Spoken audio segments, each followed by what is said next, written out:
So they brand Kirito a beater, he puts on his Matrix coat, him and Asuna have one last moment before he walks off alone. The next episode starts with our hero being toasted by a bunch of throwaway characters.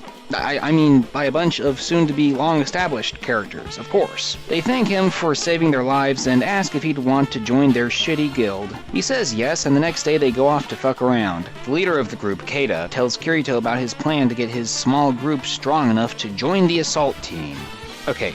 What exactly is the assault team? Is that a guild, or is it a bunch of guilds working together? Is it like the front line? I don't even know what the front line is either. Is it literally the line between the players and the monsters, or is it the group that's beating new bosses? They have the will to stick up for their friends, or any player for that matter.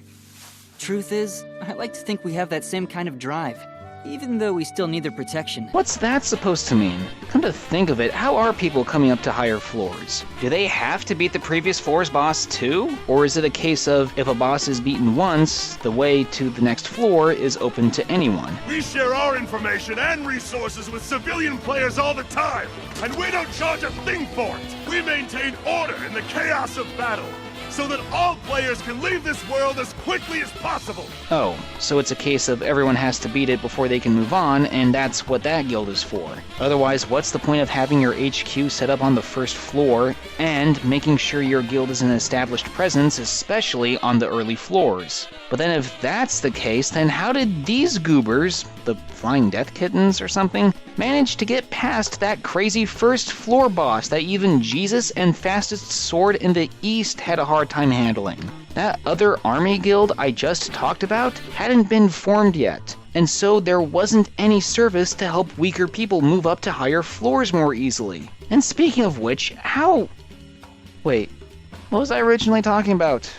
Oh yeah, so there's a black guy, a sidekick, and several girls that want Kirito's dick. Oh wait. After their little bonding session, Lieutenant Leader Guy tells them that they got enough money to buy their own house. Kirito then wanders off at night and bumps into the sidekick, who's got his own guild now, and is doing alright, considering how apparently bad people are at this game to lose 1/5 of them 1 month in. He takes note of the fact that Kirito's in a guild now, and they part ways. But when Kirito gets back, he's messaged that girl sidekick number 1 ran off. So he uses some sort of tracking spell to find her and tries to get her to come back. This is a good scene, and is the point where I realized that this show might actually do something interesting with its settings, stories, and characters.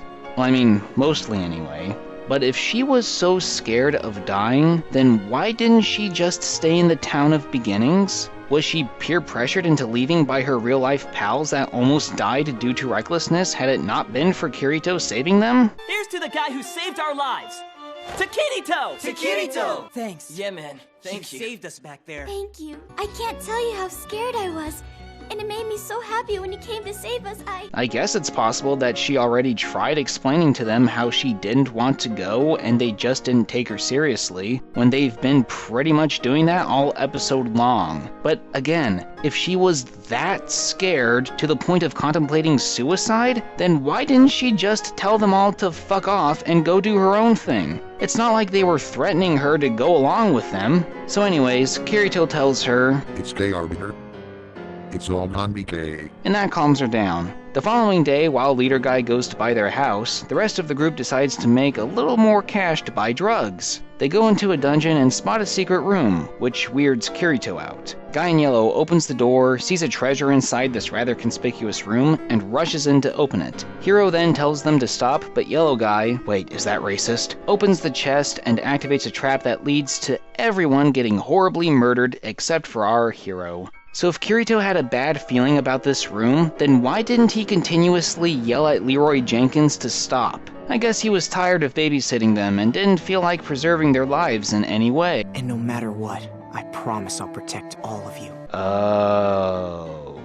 Well, that's awkward. Wait a minute, I said this show and this episode in particular was good, right? So after that disaster, spearheaded by our hero, Kirito apparently starts digging for information on how to revive dead players, even though he knows that by then, almost 9 months later, their brains are already liquidized. Some weird cat lady tells him that an event boss will drop an item that can do such a thing. He somehow knows where exactly to go, even though nobody knew about this event, and all that anyone could find out is that he'll be under a bush or something.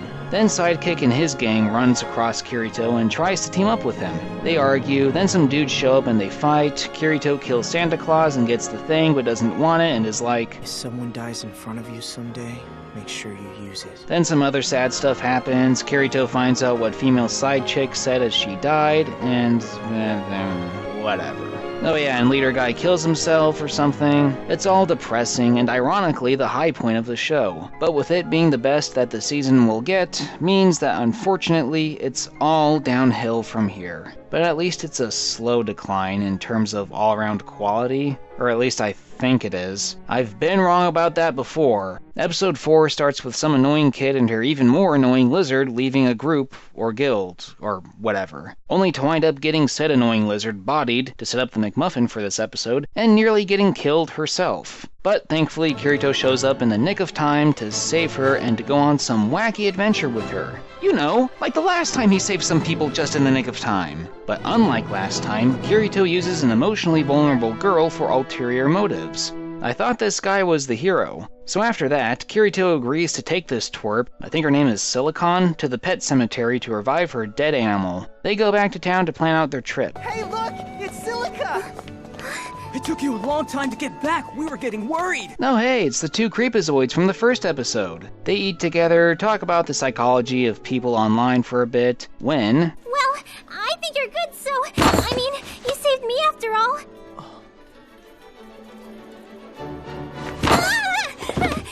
And here we get Girl Who Wants to Ride Kirito's personality number 3. Jesus, didn't this 12-year-old just meet this guy? So after that...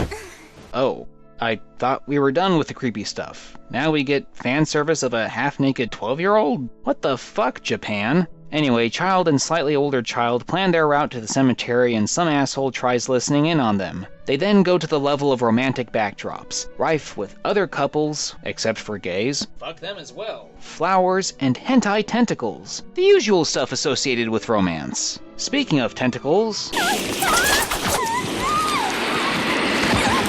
I guess we're still not done with the creepy shit. Seriously? A tentacle monster attack on the 10-year-old? But as if that wasn't weird enough, after Silicon kills the tentacle monster, this happens. You see anything? Not really.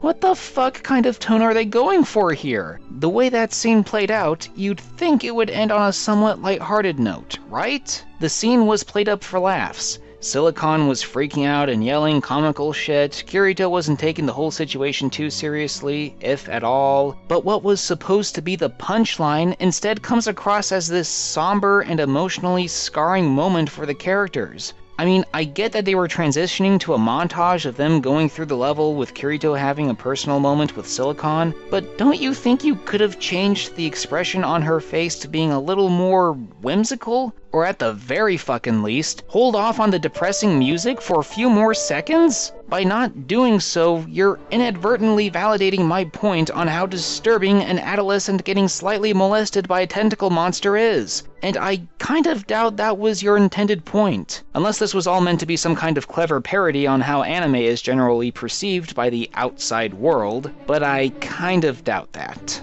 As I was saying, Kirito starts to reveal more about himself to Silicon. Our grandfather's really strict. He made us take classes at the local kendo dojo. I stopped going. Grandpa beat the hell out of me. Then my sister stood up. She said she'd train hard for both of us. Maybe that's why I wanted to help you. It makes me feel like I'm paying her back. The hero is now vicariously trying to make amends with his sister through a girl he's manipulating. Stop me if I'm wrong, but isn't this guy supposed to be the relatable / projectable hero of this tale? He's kinda coming across as an asshole. Oh, and also... For fuck's sake, Japan. So after that nonsense, Kirito and the 4-year-old find the whatever and head back. On the way back, they come across that one not-so-subtly evil chick who's popped up a few times earlier this episode. She apparently wants this super rare item that isn't difficult to find and isn't that hard to get to either. So, due to laziness by the writers, I mean Carmen Sandiego here, she'd rather just kill people to get this item whose sole purpose is to revive animal tamer pets. A specific thing that's only associated with one of the rarest and unique classes in the game, so much so that there may not even be a market for it. Let me ask you this, aside from Silicon, how many other tamers do we see in this show? I'll answer that for you. None. So why again did she want to take this flower thing from Kirito and Silica? Watching them earn all that beautiful money. The losers with no money. Cause she wants the money that come from selling this item that has no market demand and isn't that hard to get to. Even Kirito and Rosaline admit that it's not a challenge to acquire. I'm sorry, how are you the leader of this group? Oh, and get this. That was one of your pals last night, eavesdropping on us. Remember that asshole I said was spying on them the night before they left? Well, here's how much information he got from that. This is the town area of floor 47, and that's the Hill of Memories. I was thinking, if we take this route, we can... So Red Hair's group knows that they'll be on floor 47, and that from the town area, they'll be going to the Hill of Memories. At no point did Kirito say what route they would be taking exactly in this giant and expansive level. So then, how did Titan's Hand know precisely where to find them in this giant and expansive level? It's not like they were being tailed from the town area, assuming they'd take the same route back. Kirito's too much of a fucking badass to let that happen, as demonstrated in this episode. Or maybe he did let them follow, and lay a trap for him so he could lure out Rosalia, to send her to prison. That was the whole point of him going with this twerp on this quest in the first place, right?